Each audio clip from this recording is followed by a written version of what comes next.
شریف کا مہینہ ہے، بڑا پاک مہینہ ہے۔ حضور صلی اللہ تعالیٰ علیہ وسلم ارشاد فرماتے ہیں کہ رمضان شریف کے مہینے میں اگر کسی انسان نے زنا کیا یا شراب پی تو اگلے رمضان آنے سے پہلے اگر اس کا انتقال ہو گیا تو سیدھا جہنم میں جائے گا، کیونکہ اس کے پاس اتنی بڑی کوئی نیکی نہیں ہوگی جو اسے جنت میں لے جا سکے۔ اللہ رب العزت کی بارگاہ میں دعا ہے کہ اللہ ہم تمامی حضرات کو گناہوں سے بچنے کی توفیق عطا فرمائے، اللہ ہمیں ہدایت کی توفیق عطا فرمائے۔ اور اس مہینے کے اندر آپ حضرات روزہ رکھیں، نمازیں ادا کریں، بہت زیادہ ثواب ہے۔ بہت سے لوگ بہانہ بنا دیتے ہیں کہ مجھے یہ بیماری ہے، مجھے فلاں ہے جس کے تحت میں روزہ نہیں رکھ سکتا۔ تو یاد رکھیں، جو لوگ بہانہ بناتے ہیں تو ان کے لیے میں بتاؤں، شریعت کے مطابق 3 ہی مجبوریاں ہو سکتی ہیں کہ جن میں انسان روزہ نہیں رکھ سکتا، یا تو مسافر ہے، اور یا تو بیماری بہت زیادہ ہے، اور یا تو بڑھاپا بہت زیادہ ہو گیا ہے، قوت اور طاقت نہیں رہی ہے کہ روزہ رکھے۔ تو یہ 3 وجہ ہیں۔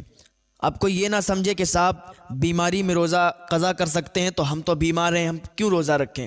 تو بیماری وہ ہو کہ جس میں جان جانے کا خطرہ ہو، جس میں جان جانے کا اندیشہ ہو کہ اگر روزہ رکھیں گے تو بیماری بڑھ جائے گی، تو اس بیماری میں روزہ قضا کر سکتے ہیں، یعنی رمضان شریف کے بعد وہ روزہ آپ رکھیں گے جو آپ کا روزہ چھوٹ گیا بیماری کے دنوں میں۔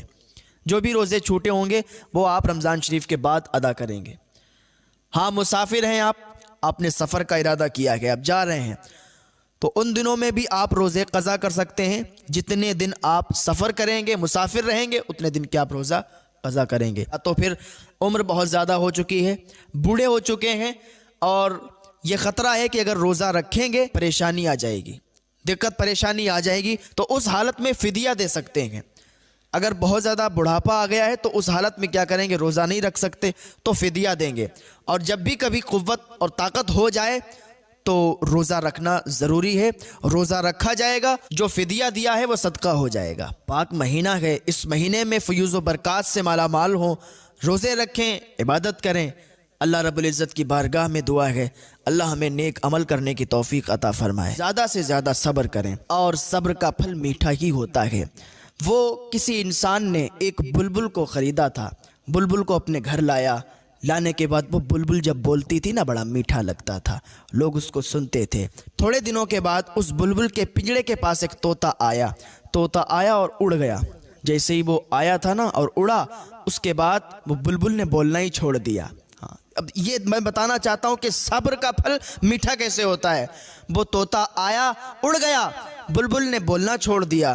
اب جب بولنا چھوڑ دیا تو وہ پریشان ہوگا، یار ہماری بلبل ابھی تک تو بولتی تھی، اب کیوں نہیں بولتی ہے؟ انسان حضرت سلیمان علیہ السلام کے پاس گیا۔ حضرت سلیمان علیہ السلام کا زمانہ چل رہا تھا۔ حضرت سلیمان علیہ السلام کے پاس گیا، کہا حضور ہماری بلبل ابھی تک بڑا اچھا بولتی تھی، بڑا میٹھا بولتی تھی، بڑا اچھا لگتا تھا، اب وہ بولنا ہی بند کر دیا۔ ایک طوطا آیا ایک دن، وہ بیٹھا پنجرے کے پاس میں اور اڑ گیا، اس دن سے میری بلبل نے بولنا بند کر دیا۔ حضرت سلیمان علیہ السلام تو اللہ کے نبی ہیں، آئے اس بلبل کے پاس، کیونکہ آپ پرندوں سے بھی باتیں کیا کرتے تھے، آپ نے ہر چیز پر حکومت کی۔ آپ اس بلبل کے پاس آئے، آنے کے بعد آپ نے آپس میں باتیں کی، تو بلبل نے کہا، وہ طوطا جو آیا تھا نا اس نے یہ بتایا کہ تم صبر سے کام لو، تمہیں یہ پنجرے کے اندر اس لیے قید کیا ہے کہ تم بول رہی ہو، تم بولتی ہو، اور تمہاری بولی انہیں میٹھی لگتی ہے۔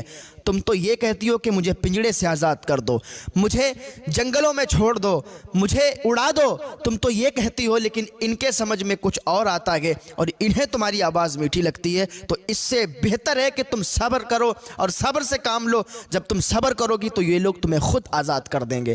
جب اتنا کہا تو حضرت سلیمان علیہ السلام سمجھ گئے، اس انسان نے اس بلبل کو آزاد کر دیا۔ اسے لگ رہا تھا کہ یہ بلبل اب بیمار ہو چکی ہے، یہ بلبل اب بول نہیں رہی ہے، اس میں کوئی کمی آ گئی ہے، کوئی نقص آ گیا ہے، اس لیے اس نے اس بلبل کو آزاد کر دیا۔